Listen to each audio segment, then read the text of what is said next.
इलंभटा अवडळ नामकरण बिल्लमठाच्या त्या ओट्यावर सर्वज्ञांचं आसन आहे. अवघे भक्तिजन तिथे बसलेले आहेत आणि भक्तिजनांना अवलोकन अवसर दिलेला. हा अवलोकनाचा अवसर पहिली अशी लीळा आहे की अवलोकनाचा अवसर आहे ते सिन्नरच्या स्थानामध्ये कळणाऱ्याला आहे, बाकीच्याच काही नाही विशेष त्याच्यात. तर ते असं अवलोकन अवसर दिला. गोसावी एराते अवलोकती, एराते अवलोकती, ऐसेही पृथकाकारे अवघीचे अवलोकले. सगळ्यांना प्रत्येकाला वेगवेगळ्या दृष्टीने. आता स्वामींची दृष्टी म्हणजे त्या दृष्टीत काय काय असतं हे पाहावं. स्वामींचे नेत्र आठवताना या नेत्रांमध्ये वेगवेगळे भाव असतात, शक्ती असतात. असं म्हणतो आपण कृपादृष्टी, करुणादृष्टी, दयादृष्टी, मायादृष्टी, सृष्टी असं अनेक प्रकार असतात. सर्वज्ञांची ती लीळा तिथे साकारल्या जाते. आणि मग एलंभटा वांचून एरावघ्या आनंद झाला दृष्टीतून. त्यांना झालाच नाही आणि अवघे भक्तिजन स्थिती भोगू लागले. ते आनंदात आहेत. ते लावण्य परामृत धवधनी घेत आनंद भरिते उन्मेखालोचनी श्रीमूर्ती अवलोकित उगेच निश्चळ बसले असते. स्मरण कसं करावं हे त्यात दाखवले महिमभट्टाने. आपण कलियुगातले टपू आहेत, आपण कसलाच आकार नाही बघ. लय गमतीचे ते. पण ते काय करायले, लावण्य परामृत धवधनी घेत आनंदभरी ते उन्मेखालोचनी श्रीमूर्ती अवलोकित उगेची निश्चळ बसलेले आहेत. त्यांचे डोळे उघडे आहेत, श्रीमूर्तीचं अवलोकन करतात, आनंदाने भरीत आहेत. उन्मेष लोचन आहेत त्यांचे नेत्र आणि परामृताची धवधनी घेत आहेत. असं सुखभोगीत होते ते. तव इलंबटी गोसाव्या ते प्रार्थिले, जेजी येतो की अंत मीचे अवडळ ऐसा दिसत असेची. ते विनंती करतात, जेजेमध्ये मला कसा काय आनंद देला गेलाय. मी असा उदास भकाळ तोंडाचा असा दिसतो म्हणाले, मी दुःखी. आणि हे सगळे प्रसन्न आहेत, आनंदाने युक्त आहेत. काय म्हणाले देवा, मी अवडळ आहे. सर्वज्ञ म्हणाले, ऐसी तर तुम्ही अवडळ भट्ट म्हणा. आणि या शब्दांनी त्यांना निरुपम स्थिती झाली. त्या स्थितीला उपमा देता येत नाही, अशी निरुपम. मग अवघी श्रीमूर्ती अवलोकित उगेच निश्चळ बसले. आता हे त्या समूहात ॲड झाले, आनंदाच्या, निश्चळतेच्या, एक नाही आनंदभरिताच्या आणि उन्मेष लोचनाच्या. हे जे स्टेप असते हे कळायला आणि आपल्या जीवनात दररोज आलं पाहिजे, अनुभवायला पाहिजे. त्या सिन्नरच्या ओट्यावर बसलेले स्वामी आणि तिथे सगळे आहेत, सगळ्यांना आनंद आहे. असं ते विशेष स्थान आहे. ते सकाळी उठल्या उठल्या आठवावं आणि बघावं. आपले नेत्र भयानक असतात आहे की नाही. चेहरा भयानक पाहिलाच, नेत्र गुबडाचे, चेहरा मांजराचा आणि वृत्ती कुत्र्याची. आपल्या अंगाचे असतं बरं. आपल्या ठाई हे सगळे पशु निवास करतात. माणसाला घडवणं खूप कठीण आहे. कुत्र्याला म्हणून आता सुशिक्षित लोक कुत्र्यावर जास्त प्रेम करतात. कुत्रा असतो सोबत, पलंगावर पण तोच असतो, झोपताना तोच असतो. असं माणसावर प्रेम करण्यासारखं राहिलेलं नाही म्हणून लोक कुत्र्याला घेऊन फिरतात. का, त्याच्याकडे ते मोठं हास्य नसतो, आनंदाचे असतो. त्याला भूक लागली तेवढं तो ओढतो, बाईला घेऊन जातो, चपाती खातो, बस. ते काही तक्रार नाही, विश्वासघात नाही, आहे की नाही, फुगणं नाही, माणूस सगळं करतो. मग राहतो का नाही ते कुत्रं? प्रत्येकाच्या घरात मोठं मोठं कुत्रं असतो. ते दुसरा माणूस येऊ देत नाही दारात. ते मालकीन बाईला हात लावू देत नाही, मालकाला हात लावू, फाडून खातं ते. तसा आनंद घेत ते सगळे बसलेले आहेत. एलम भट्टाच्या जीवनामध्ये हा बहुतेक बदल आहे, हा स्थित्यंतरच आहे तिथं त्यांना. पण यांना मात्र काही देवाची ईश्वर म्हणून ओळख नाही झाली शेवटपर्यंत. ते आवडते आवडत राहिले. अशी काही व्यक्ती असतात, आवडळ असतात नेहमी, पण असतात परमार्गात, आहे का नाही. त्या तांदळाच्या ह्याच्यात कोणता खडा असतो, तो काय म्हणतात त्याला, भात खाता खाता लागतो तो, काय म्हणतात त्याला, तसे असतात ते. आपल्या जीवनात असे खडे खूप येतात, रक्तबंबाळ करतील तुम्हाला, क्षणात तुमचं जीवनच उद्ध्वस्त करतात. तर अशा प्रकारे ते स्थान आणि त्या स्थानावर बसलेले आहेत आणि सगळे निश्चळ बसले, तर सगळे टाकामाका स्वामींकडे पाहतात. आता सर्वज्ञांना निरूपणाची प्रवृत्ती आहे. सर्वज्ञ म्हणतात, अरे बाबा हो, तिथं विशेष मनोधर्म डकल्यावर आहे, कारण त्याला आता पाडले, पाय सुजला आहे, त्याला दुःख व्हायले, आता आनंद व्हायलाय, मग डकल्याला स्वामी टार्गेट करतात. अरे बाबा हमारे उग्याची बैशी जे ऐसा कोणता धर्म आहे, कोणा धर्माची जाते, मग तुम्ही सगळे असे का बसलात बरं, काही बोलत नाही, काही विचारत नाही. डकले सांगतात स्वामींना ज्ञान, जी जी म्हणाले ऐसा आती, ऐसा ही एक मार्ग आणि धर्म आती. स्वामी म्हणाले कोणता, जी जी म्हणाले तो मोक्ष मार्ग. हा डकला हुशार आहे ना, आपण म्हणतो ते येडा आहे, त्याला मोक्ष मार्ग कळाला. सर्वज्ञ म्हणतात तो मोक्ष मार्ग आहे तो द्वैत की अद्वैत, कसा आहे म्हणाले. आणि मग येथे उघाणी प्रवर्तते, तिथे कोण कोण आहे ऐकायला, सगळे बसलेले आहेत. ज्यांना निरूपण करायचंय ते सगळे बसलेले आहेत. महत्वाच्या व्यक्ती आता VIP बसलेले आहेत, असे एडपट नाही डोसकं खाली करून बसायला तिथं. ते भोटवास पण तिथून बघून राहिले टाकामाका. अरे बापरे म्हणाले, हा मोक्षाचा मार्ग आहे काय, माझ्या हातात तलवारीचा मार्ग आहे म्हणाले. आणि मग सर्वज्ञाने तेथे उघाणी प्रवर्तली, निरूपण केलं तिथे एक प्रहर. हे महिमभट्ट सांगत नसतात, तुम्ही ओळखून घ्यायचं. शेवटी तो म्हणतो जी जी हे सगळं अद्वैत. सर्वज्ञ म्हणतात अद्वैत नाही, द्वैत. आणि मग द्वैत प्रतिष्ठिती, स्वामी द्वैताची प्रतिष्ठा करतात आणि ते अद्वैत प्रतिष्ठिती. ते म्हणतात बाबा कलविदम भ्रम, असे युगानी प्रवर्तली. आणि मग शेवटी स्वामीच्या शेवटच्या क्षणाला म्हणतात द्वैत ते प्रत्यक्षकारे द्वैत असेगा. तुम्ही सगळं मानलं म्हणाले, पण प्रत्यक्षाकारे दिसताना सगळीकडे द्वैत द्वैत द्वैत द्वैत आहे. पराप्रकृती आहे का नाही, स्त्री पुरुष, बहीण भाऊ आहे का नाही, आई वडील, माता पिता, सगळे नाते कसे आहेत, द्वैत प्रत्यक्षाकारे. द्विदला असतं, द्वैत आहे सगळीकडे जगामध्ये. ध्येयात्मा दोन, आहे की नाही.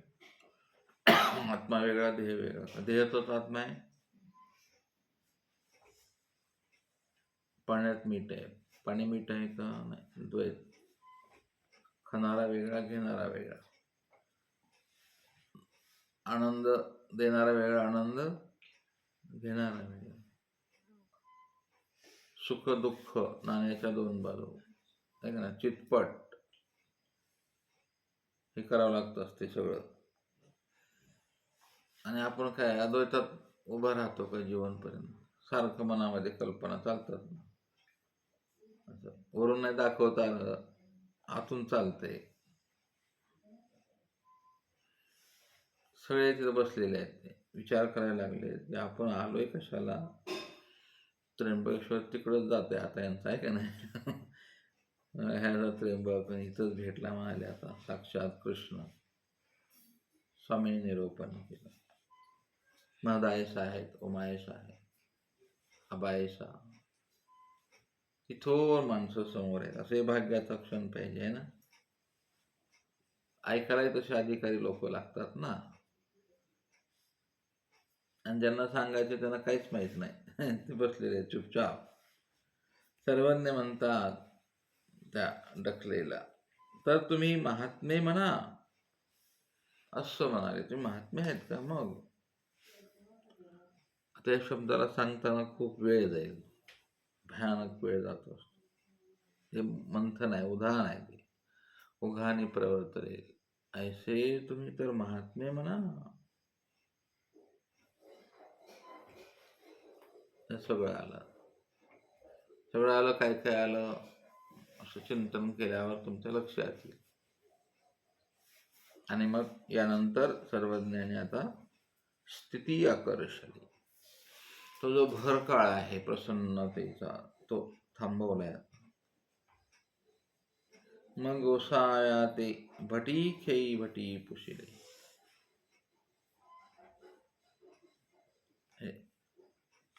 आता प्रथमतः ते विचारतात. काय विचारतात? गोसायाचाच सन्निधानी असता एक आनंद स्थिती होय, एका नव्हे हे ऐसे काहीच. हे असं कसं काय? मग मला तर झाला नाही मला अगोदर. मग गोसावी हिर्याच्या खाणीचा दृष्टांत निरोपिला. ते निरोपण केलं.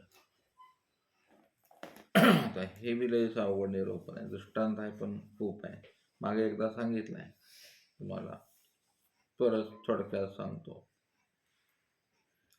कवनेक हिर्याची खाणी खणती. खाण माहीतच आहे तुम्हाला, हिरे हुडकायचे त्याला. खणत खणता खांब राखती, ओझरे तेच मध्ये टेका सुती. गडद पडेल म्हणून आधार द्यावा लागतो. आणि ते सुरंग बनवायला लागले. त्यांना माहित आहे की कुठंतरी हिरा या इकडं सापडेल. मग ते टेका होतात, त्याला खांब लावतात, मग खोदतात ते खाण. मग षटकोनी हिरा सापडे. हिऱ्याचं मार्केट खूप मोठं आहे ते, पण तो षटकोनी असतो. आणि तो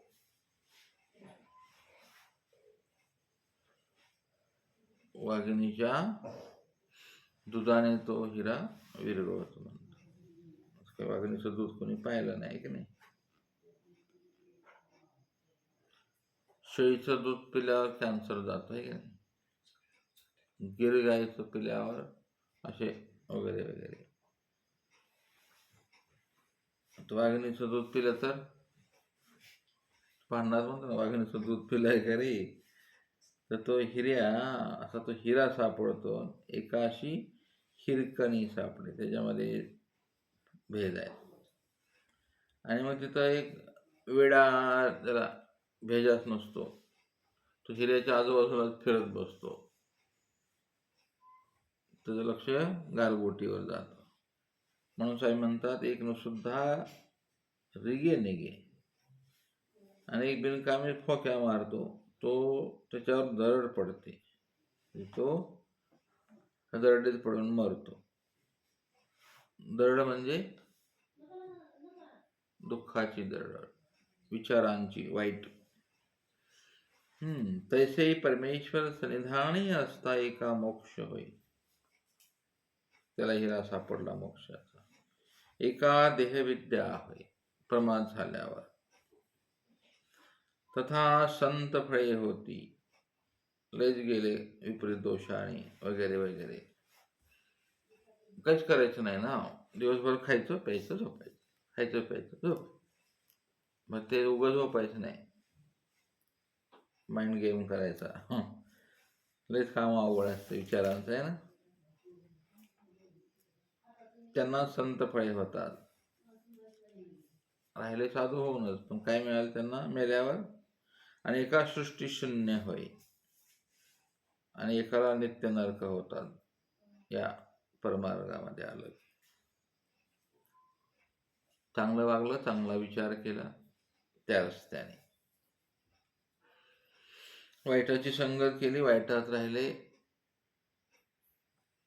आणि कृती नाही केली, हे का नाही. फक्त विचार केला तर संत फळ, कृती केली तर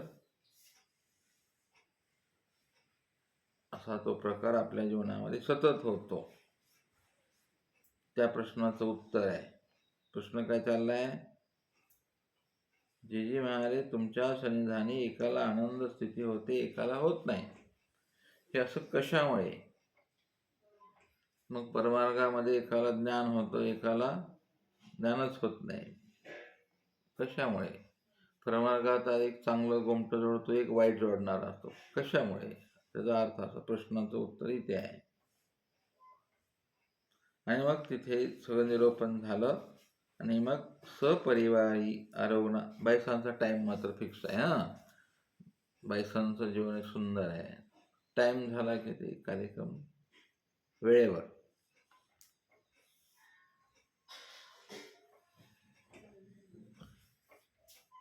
आपल्याही पंथामध्ये वेळेला सर्वांनी टार्गेट केलं पाहिजे. पहाटे 3 ते 6च्या दरम्यान काय करावं, आहे की नाही. कोणी उठाच करतं, आहे की नाही. कोणी देवाची अंग दाबत बसतो, आणि काय वेगवेगळे प्रकार आहेत ते. कोणी म्हणजे काय करतील सांगते. ज्या वेळेला प्रसन्न दृष्टी आणि मनधर्म असतो त्यावेळेला तुम्ही निश्चळ बसायला पाहिजे. काहीच करायचं नसतं. निश्चळ बसणं हा पश्चात पालीचा खरा धर्म आहे. पण आपण लय विचित्र रे, लय विक्षिप्त रे बाबा, नाही समजणार आपल्याला, ते की नाही. आपण आपली परंपरा सोडणारच नाही. निश्चळ बसायला काय प्रॉब्लेम आहे? बरं, तेच करून निश्चळ बसतील का? देवधर्म हा सूर्योदयाच्या आतच होत असतो. सूर्योदय झाला सहनिशा जागृतो म्हणे, हे ऐकायला बरं वाटतं. कसा श्लोक आहे तो?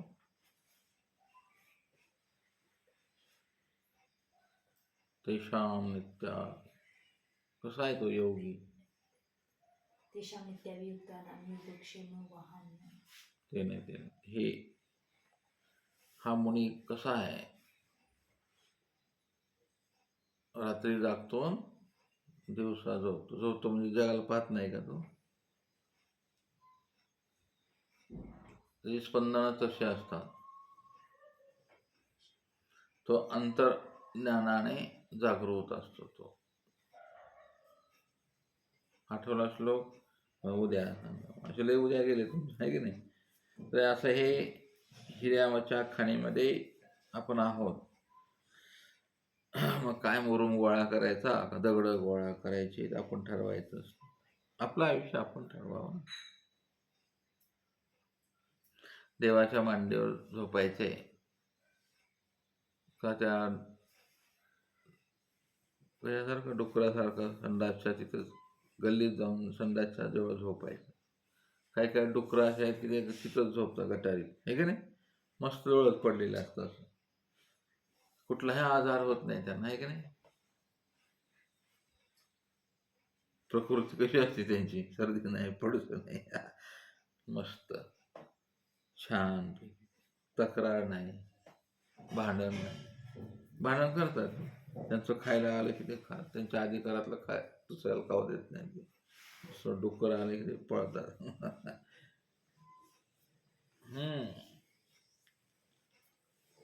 याचा अर्थ काय? अर्थ काय याचा भावार्थ? घाणीत राहायला विचारायला बरं वाटतं, ते मेंदूला आपल्या मनाला तिथं खूप छान वाटतं. अमेद्य तुल्य विको, आहे की नाही? कसं वचन आहे ते?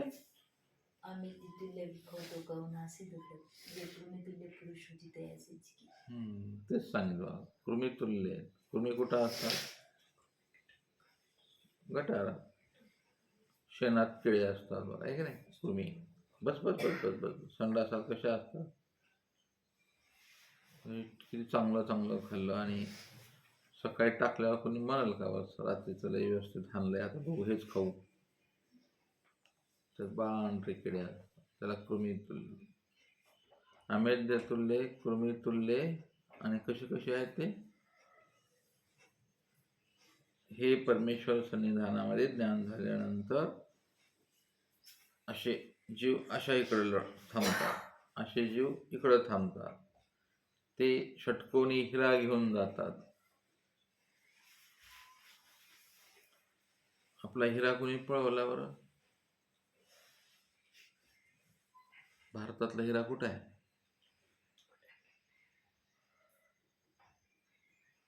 एलिझाबेथ राणीनं पळवला. इंग्लंडला आहे आपला हिरा. त्याच्यामुळे आपण गरीब आहेत. हिरा घालायला सांगतात लोक, हिऱ्याची अंगठी घाल. आपला हिरा नेला त्यांनी. आणखीन काय नेलं त्यांनी? त्या नालंदाला आपलं विद्यापीठ होतं चाणक्याचं, तिथे त्यांनी ते ग्रंथालयाला आग लागली. 6 महिने ग्रंथालय जळत होतं. एवढं समृद्धी ज्ञानाची भारत देशामध्ये. पुस्तक जळायला किती वेळ लागतं? बदमाशाने ते पण केलं. आपल्याही संप्रदायांच्या 5,000 पोथ्यांची अशीच विल्हेवाट झाली, आहे की नाही? नालंदा विद्यापीठ पाहण्यासारखं आहे आधी.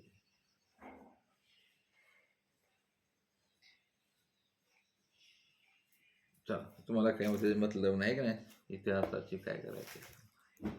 तुम्हाला एक इतिहास समजला तरी पुष्कळ झालं.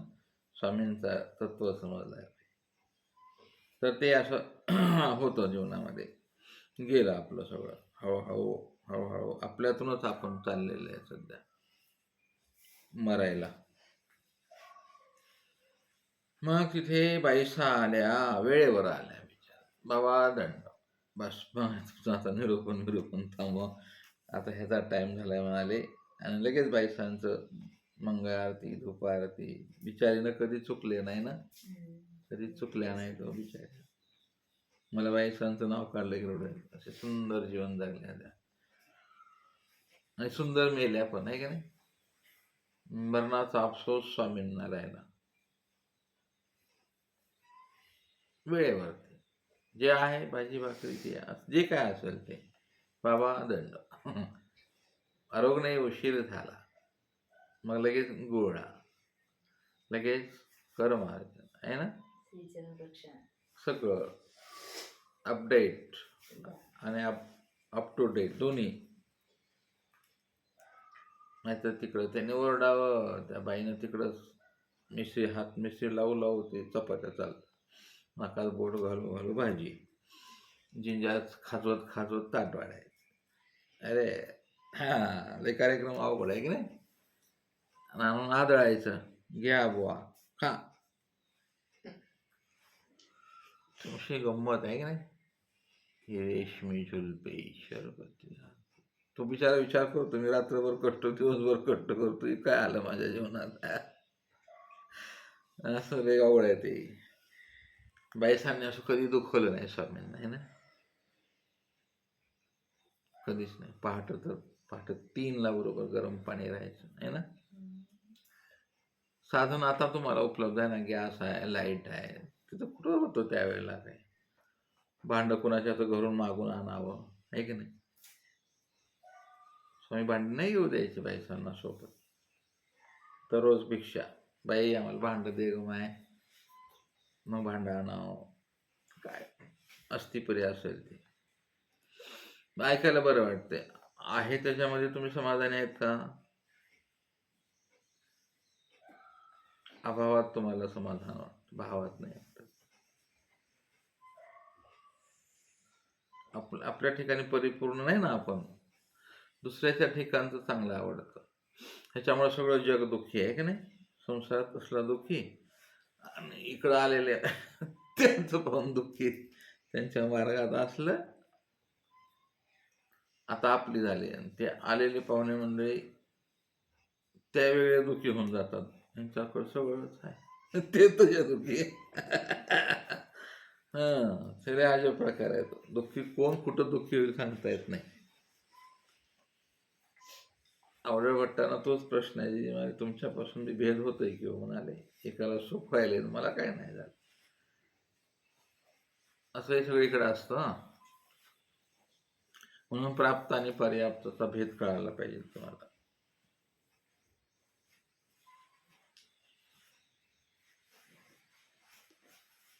हे कुठेतरी तुम्हाला विश्वास ठेवावा लागेल. बैसांचा खंबीर अतूट भाव आहे. स्वामी पुरे काय चाललंय प्रकरण बैसांना काय मतलब नाही. माझा टाइम झालाय, तुम्ही बुट राहता, बंद करा हे निरूपण. चला हात धुवा, श्रीकर करा पुढं. चला आता आम्हाला दुपारती मंगळ आरती करायची आहे. आला झालं आणि मग गोळा झाला, विडा झाला. ऐसेही पर्व झाले. मैंभट्ट सांगतात की असं एक सुंदर पर्वणी सर्वांना झाले. ते दमनिका पर्व सर्वज्ञांना संपन्न झालं. दमनी शब्दाचा अर्थ काय होतो बरं?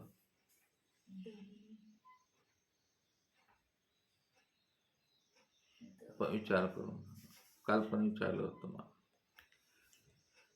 दवणा ठीक आहे, पण दमनी काय आहे म्हणजे? दमनिका पर्व.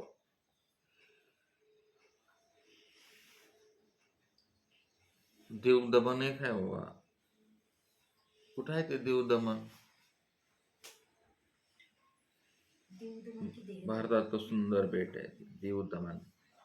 ते वास्को दी गामानं केलेलं आहे. वास्को दी गामा दीवाइन दमन बेट आहे ते भारतात सुंदर. तिथे जातात फिरायला लोक. आणि तसं काही जगात जेव्हा स्वामींचं ज्ञान होईल तसं पाहण्यासारखं काय नसतंय.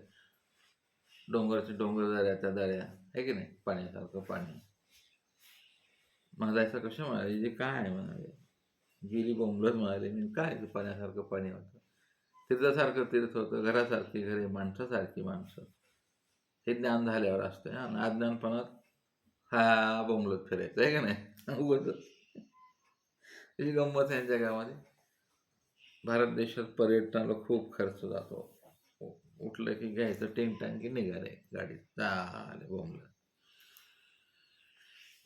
तर अशा प्रकारे आता हे पर्व संपलेलं आहे. आपल्या जीवनाचं पर्व संपत आहे की नाही. एक पर्व संपलं, माणूस म्हणतो ना आपण मेल्यावर, पर्व संपलं म्हणाले ह्यांचं. आता पर्व झालं आणि पर्व काळही झाला. पर्व काळ पावत्याचा आहे की नाही. आता येतोच बघा महिन्यात पुढच्या. तर आबायसा वृद्धावायसा, वृद्धावय नामकरण दुसरीला पाहू आपण आता. अवघ्याच्या दशा धाकुटी. मैंभट्टाची काय सुंदर लेखणी. स्वामींच्या जवळ कोण कोण बसलेले आहेत? त्या कशा दशाच्या आहेत? धाकुट्या. 20-25 20-22 वर्षाचे असतील आहे की नाही. जास्त न तरण्या ताट्या बाया बसलेल्या आहेत. आता बाया काय म्हणतात त्यांना? धाकुटिया म्हणाले, धाकट्या आहेत. धाकुटी दशीची आहे ना. म्हणजे स्वामींना जे तत्वज्ञान सांगायचं आहे, तो वृक्ष लावायचा आहे, तो वृक्ष योग्य आहे. अवस्था विषयाची ती पाहिजे ना. जोचा अवसर विषया तो लग्नाचा अवसर आहे, तो इकडला आहे, ब्रह्मविद्या ऐकायचं आहे की नाही. ते अधिकारी तिकडे बसलेले आहेत. म्हणून माहीमभट्ट आता दिशा बदलली आपल्या तत्वाची लगेच. माहीमभट्ट काय काय सांगून जातील एका शब्दात सांगताच येत नाही, म्हणून धाकुटं होऊन बसावं लागतं स्वामींजवळ, आहे की नाही. म्हणून त्या ज्या बसलेल्या आहेत ते म्हणतात अवघ्याची बाया त्यांची दशा धाकुटिया. स्वामी विचार करत असतील ना, ह्या पोरी मला तयार करायच्या धर्माला.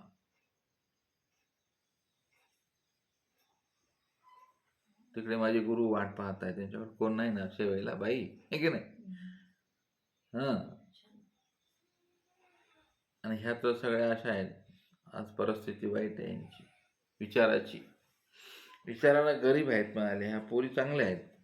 म्हणून भाईभट्ट सांगतात अवघ्या दशा धाकुट्या त्या तिथं बसलेल्या आहेत. आणि त्याच्यामध्ये आबाईचा वडील आहेत. अवघ्या ते बोलो चालो उठो बैसे, ती शिकवते अवघ्यांना आबाईसा. उमायश आहे आणि कोण कोण व्यक्ती अननोन आहे तिथे. त्यांना उठावं कसं, बसावं कसं, बोलावं कसं आणि किती बोलावं. माणसाला मोजकं बोलता आलं पाहिजे. ती एक म्हणले की आम्हा म्हणले तू बस बोलायचं नसते. पोरींनी तर विशेषतः शिकावं लागतं बोलायचं, अपडेट आणि मोजकं बोललं पाहिजे. उठता बसता नीट आलं पाहिजे, चालता आलं पाहिजे, नाही तर सगळं उडं, आहे की नाही. आबाईसाची ती आहे काय, बोलो चालो आणि उठो आणि बैसो. म्हणजे काय असते बरे, 4 गोष्टी आहेत. संसारात आई शिकवते पोरींना, नाही तर बाप. काय करायचं असते, तुमचं मन दुखते. हा पण बोलो, बोलायचं कसं, चालो, चालायचं कसं, चालतातच ना सगळेच बोलतात. उठो, उठतात ना. कसं उठायचं मग, बळ वगैरे उठायचं नाही आणि काय बरं जाईन असं.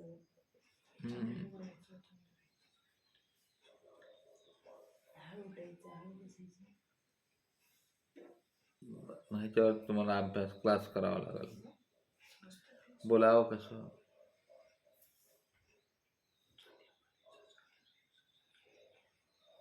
असं कुत्र्याने ओरडून नाही बोलायचं.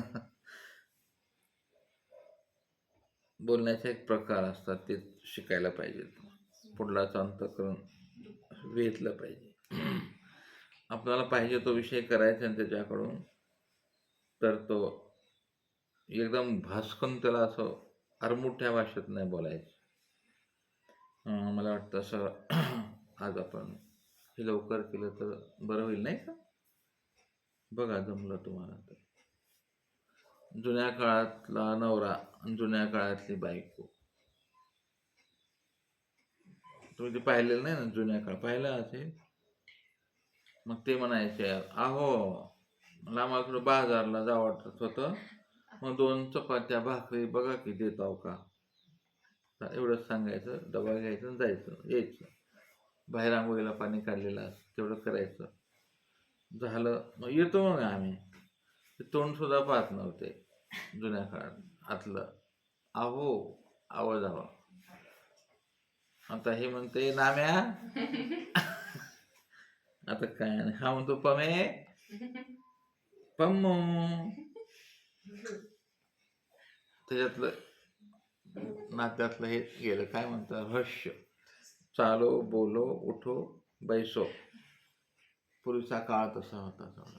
डोक्यावर पदरच घ्यायची ती बाई. नवऱ्याच्या पाया पडावं लागायचं दररोज, आहे का नाही. नवऱ्याच्या पाया पडावं. मी कधी विचार केला का त्या भावना कशा असतात. विचार, आताच्या बायकोला म्हणलं तू दररोज पाया पड. काळात बदल झाला ना, संसारी तोच होता, आता बदलला. म्हणून सुखी कोणी नाही जगामध्ये. का, त्यांना चालो बोलो उठो बैसो कोणीच नाही. कुठं शब्द आहे, कोणाला येत आहे बरं सांगा. स्वामींना त्या गोष्टीची खंत आहे.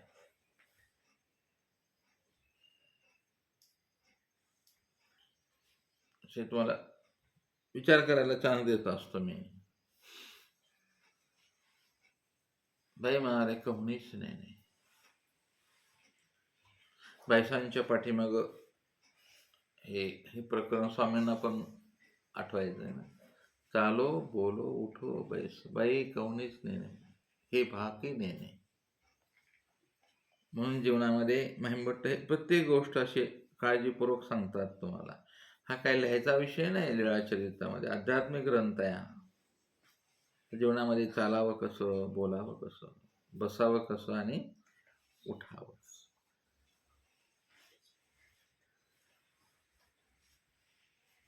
उठो बैसो कोण म्हणाले, भंडारे कराचे या सारखे, चालो बैसो उठो नेनो कोणीच नाही. हे तुम्हाला आता आठवलं असेल आता बघा, आहे की नाही. जीवन तुमचं असं प्रकाशात राहायला पाहिजे रे बाबा. साधी गोष्ट आहे. तुम्हाला वाटतं महिमभट्टानं काय काय लिहिलंय बरे, चालो उठ बस, आम्हाला काही माहित नाही गे. तुम्हाला ती शालीनता नाही आली तुमच्या जीवनात, ती कुशळता, ती शहाणे, आहे की नाही. कुठं आहे. जुन्या काळातल्या साधू संतांनी हे शिकलेले होते. आम्ही पाहिलेले आहेत आमच्या घरी आलेल्या साधू संत. त्यांचं ते हळुवार बोलणं, बसणं, उठणं सगळंच प्रभावशाली होतं. लोक त्यामुळे उपदेश घ्यायचे. शालीनता राहायची त्यांच्या जीवनात. त्यांच्याकडे आता आता आपलं चालणं बोलणं उठणं कसं, लगेच फोन समोर, उपदेशी मंडळी आहेत, आई नाहीत, आयफोन, आणि मोठ्या मोठ्याने बोलायचं. हा काय प्रकार आहे. आता चुकतंय की नाही आपलं. आपण परवालंबी आज दुसऱ्याने दिलं तर तुमचं जीवन चालतंय ना. ते म्हणतात आम्हाला स्वामी देतो. तुम्हाला काही जॉब दिलेला आहे स्वामींनी, हे महिमभट्टांना सांगायचं की चालो बोलो तो पैसो. आयफोन आहे ना, घराच्या बाहेर गेल्यावर बोल ना, किंवा संडासात जाऊन बोल ना. तू स्टाईल कशाला मारायला साधू असून, गप ना. असं अजब प्रकार आहे सध्याच्या काळामध्ये. त्याच्यामुळे लोक काय करतात, तुमचा उपहास करतात. मग पुन्हा आपण कुरघोडी करतो, काय समाज नास्तिक आहे, काही नाही, सगळे नालायक आहे. तुमचं चालणं बोलणं उठणं बसणं चुकायला, अशा ह्याच्यावरती 3 तास प्रवचन करता येण्यासारखा विषय आहे. चालो बोलो. आताच्या काळामध्ये उठणं बसणं तुमचं,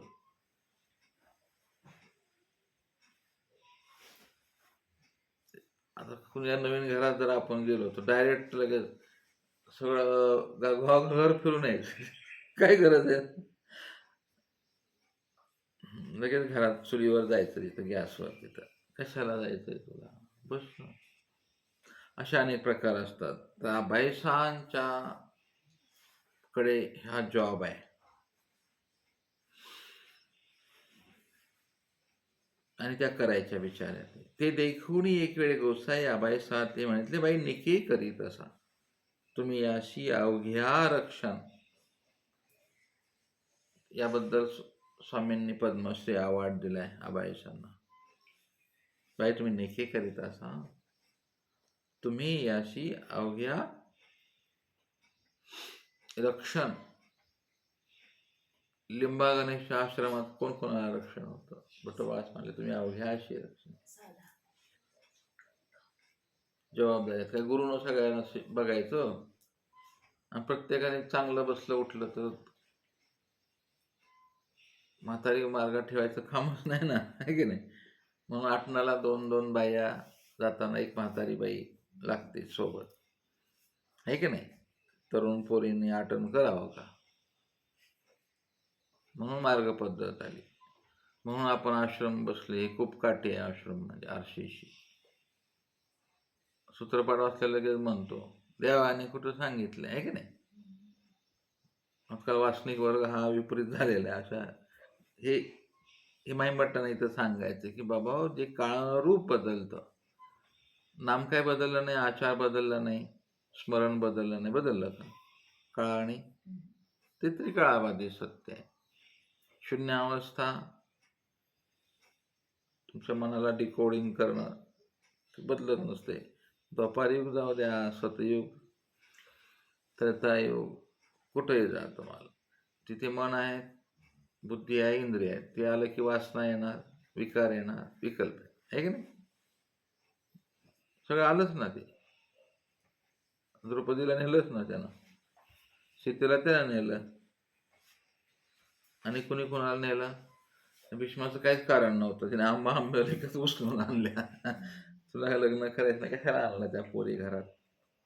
मग ते स्वामी म्हणतात, तुम्ही अवघ्या अशी रक्षण म्हणून मोठे माणसाने म्हणलेलं ऐकावं लागत असतं आश्रमात. संसारात आईचं ऐकावं लागतं. थोबाडवर घेऊन बाहेरच बसायचं नाही, तर थोबाड घेऊन वर जायचं जिन्यावर, माडीवर, आणि रस्त्याकडे बघायचं. असं मग तुम्ही काहीच नाही तुमच्या मनात, पण तुम्ही का पाहून राहिले? रस्त्याने जाणारे असतातच ना रावण. तो रावण लगेच समजतो माझ्यासाठीच बघायला लागले. घ्या आणखीन कुठं ना. तो रावण कधी सांगता येत नाही न्यायला. रावणा नवी हा साधूचाच वेळ घेतलाय का नाही?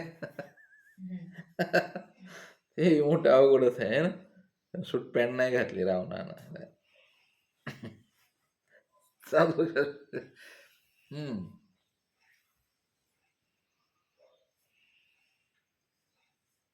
पण रावण हुशार होता आहे का नाही?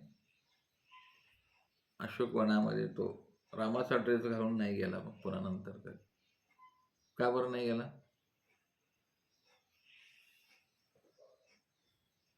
त्यानं प्रयत्न केला, पण तो ड्रेस घातला की त्याला सीता आई वाटायची. मायाला म्हणाले काय भानगड झाली, हे नको म्हणाले त्याचं. सीतेवर त्याने अपार प्रेम केलं, पण नाही जाऊ शकला सीतेकडे, आहे की नाही?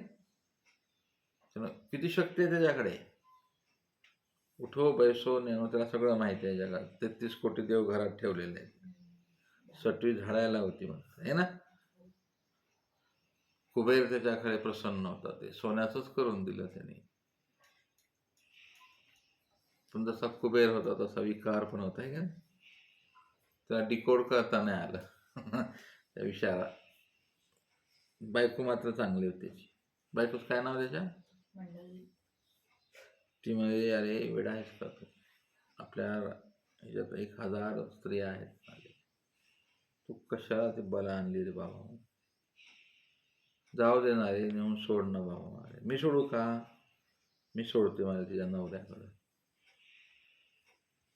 हे उठो बैसो. आता हे अध्यात्मातून तुम्हाला अस्थिपरेकडे यायचं आहे.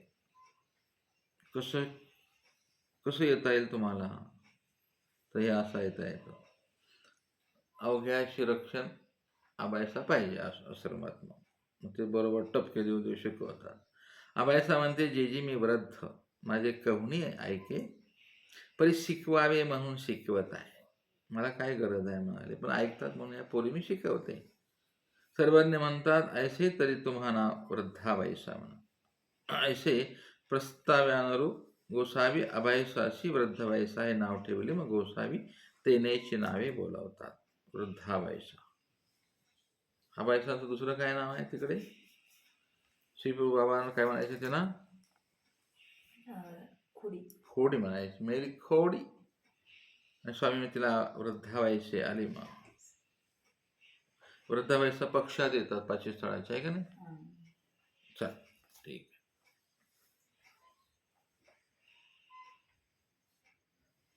दंड